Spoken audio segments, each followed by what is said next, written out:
When I was in South Africa, I picked up this little saying by Arnold Bennet on time.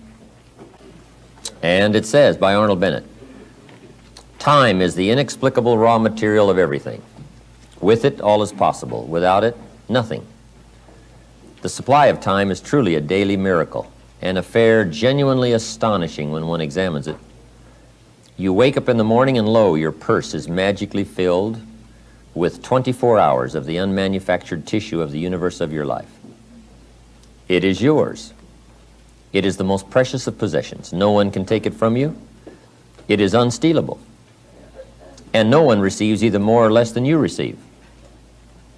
In the realm of time, there is no aristocracy of wealth and no aristocracy of intellect. Genius is never rewarded by even an extra hour a day. And there is no punishment. Waste your infinitely previous commodity as much as you will, and the supply will never be withheld from you. Moreover, you cannot draw on the future. Impossible to get into debt. You can only waste the passing moment. You cannot waste tomorrow. It is kept for you. You cannot waste the next hour. It is kept for you. I have said the affair was a genuine miracle. Is it not? You have to live on this 24 hours of daily time. Out of it, you have to spend health, pleasure, money, content, respect, and the evolution of your immortal soul. Its right use, its most effective use, is a matter of the highest urgency and of the most thrilling actuality. All depends on that. Your happiness, the elusive prize that you are all clutching for, my friends, depends on that. If one cannot arrange that an income of 24 hours shall exactly cover all proper items of expenditure, one does muddle one's whole life indefinitely.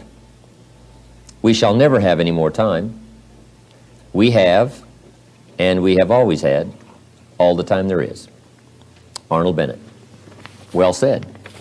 This guy wasn't doing well, and he wanted to have some advice for me, and I knew he had a television set, and I knew he watched a lot of television. I said, "How much did that television set cost you?" He said, "About $400. I said, "No, you're mistaken." He said, "No, this television set cost me $400. I said, "Well, that's to buy it. To watch it, I'm sure it's costing you about $40,000 a year to watch it." Stop watching in prime time. Stop watching in prime time. Start living in prime time. Prime time is 7 to 11 p.m. Eastern Standard Time, when all of America is watching other people making money, having fun in their professions. So if you want to watch other people making money, having fun in their professions, which gets their ratings up so they make more money, go ahead and do things that are tension relieving instead of goal achieving. But if you want to live that kind of life in prime time, right in prime time, intimacy in prime time, talking with your children in prime time, going to ethnic restaurants in prime time, living and doing in prime time instead of unhooking and tension relieving. Every book I've written has been written, all 17 books have been written in 7 to 11 p.m. weekly and on Saturday. Why? Because I'm earning money the rest of the time, and I don't have time to write a book except in prime time. So stop watching. Use the television set as an appliance. It has doors on it. Close the doors and use it like an iron. When you need to iron your clothes, bring out the TV set. My biggest tip would probably be an area that I struggle in a lot. 15 years ago, I heard someone say that never handle the items in your inbox more than one time. And so I adopted that for email. And I get over 300 emails every day, even though I've got all kinds of filters, some of them going to other people, etc. My biggest challenge is to touch that email only one time. Return the email and delete it. Drag it to a folder for action by someone else or whatever, or delete it. If you continue to have to go back and revisit that email over and over trying to make a decision, that's time. That's wasted time. Plus, it's on your mind until you get rid of it. So if you can only touch those items, if you're in a profession that you handle a lot of email, or if you're still getting a lot of items in your inbox, only touch them one time. Make the decision. Discipline yourself to make the decision. Go on to the next item. As Dennis would say, television set is a wonderful servant, but a terrible master. And one of the things we've learned in studying wealthy people in America is the amount of time they watch television. Once you pass $1 million a year, you find the average person watches television 5 hours a week, and most of it is pre-recorded. As you go down the socioeconomic scale, the Wall Street Journal did this, and you get to the lowest paid people, they watch television an average of 7 hours and 15 minutes a day. Now, the other thing is where is the television located? In the homes of wealthy people, the television is located in a separate room where you have to actually get up deliberately and go there and provide to watch television. It's a television room, and it's not close to the center of the house. In the homes of poor people, the biggest television they can afford is in the center of the greatest amount of family traffic, and it's on all the time. So you can tell exactly by where your television is located and how long it's on, pretty much how much your family's going to earn and what the future is for you and your children. Now, I just want to add one last thing to that. My wife, I called home some time ago. It doesn't happen that often. I've got 4 children. And I called home, and the phone is in the family room where the television is. And I was talking to her on the phone. She said, "Do you notice anything?" I said, "No." She said, "Do you notice that it's silent here? There's no television on in the background where the kids would normally watch." I said, "What are the kids doing?" She said, "They're all reading." I said, "Isn't that incredible?" All 4 kids sitting around the turned off television in their own books, reading. And you hear all the statistics that people watch television, and I basically made those statistics growing up. And my wife said, "How about if we pitch our television for the first year of our marriage?" And I said, "Why on earth would we do that?" And she said, "Well, I've heard that it helps you communicate, and you have to talk together and that kind of thing." So I said, "Okay, fine, we'll ditch the television for a year." And at the end of that next year, December 31st, 1989, I was the biggest fanatic of not having a television. And when I was doing time management seminars, I used to ask people, "How much television do you watch?" Because the very conservative estimate would be 20 hours a week. And people say, "Oh, no, nobody would admit they watch television 20 hours a week," but we'd make them go through and just add it up. And okay, so the morning show, and of course the news for an hour, and then a football game on the weekend, and you add it all up, and most people got into that 17 to 23 hour range. But what really is powerful and what they've been saying is have you ever added up what that equals in a year? 20 hours a week times 50 weeks, we'll give you 2 weeks off for vacation. Of course, I watch all my television on vacation now. When I go away, I get to catch up on it. But if you have 50 weeks times 20 hours, it's 1,000 hours.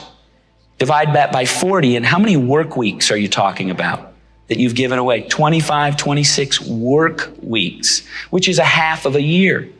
How would you like to be able to have 18 months, what everybody else only gets 12 months to do? Television has got to be one of the biggest time wasters there is.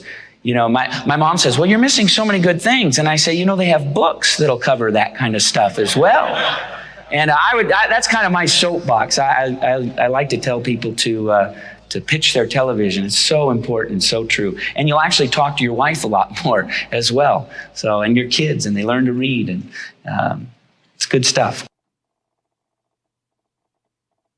Make appointments with yourself.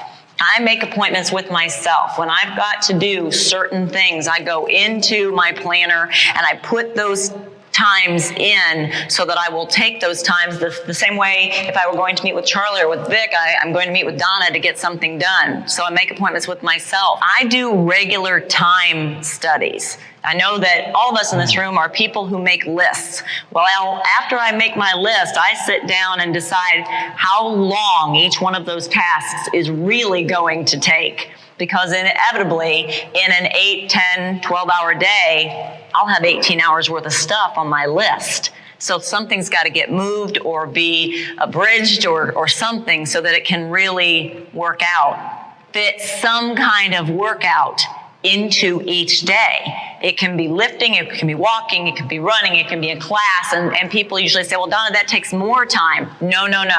When you have a specific time each day that you work out, what happens is you become a disciplined person. And when you are a disciplined person, you guard time a little bit more, you keep your appointments a little bit more regularly, and you actually find you have more time, not less time, because you've learned how to allot time. my experience is with people that we're probably running at about 51% of our capacity. Something, I mean, you can think about this yourselves. I often ask undergraduates how many hours a day you waste or how many hours a week you waste. And the classic answer is something like 4 to 6 hours a day.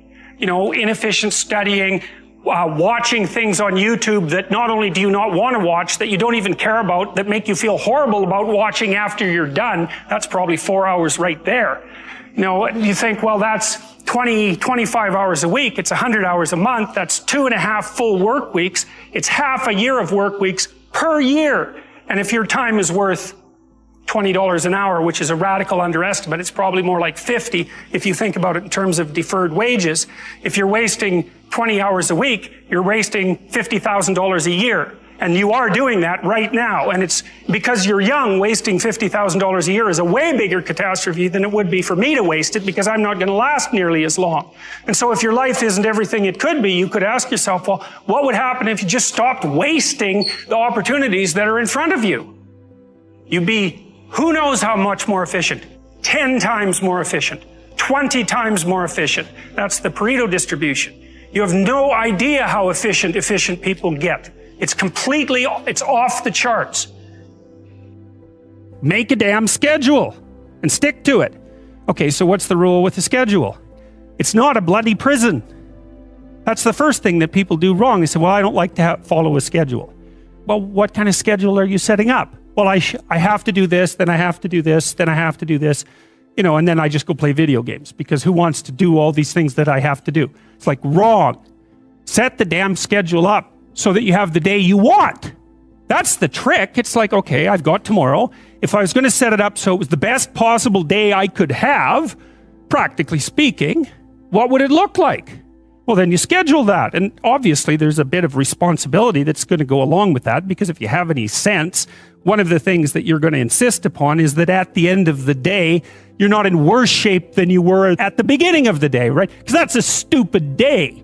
If you have a bunch of those in a row, you dig yourself a hole and then you bury yourself in it. It's like, sorry, that's just not a good strategy. It's a bad strategy.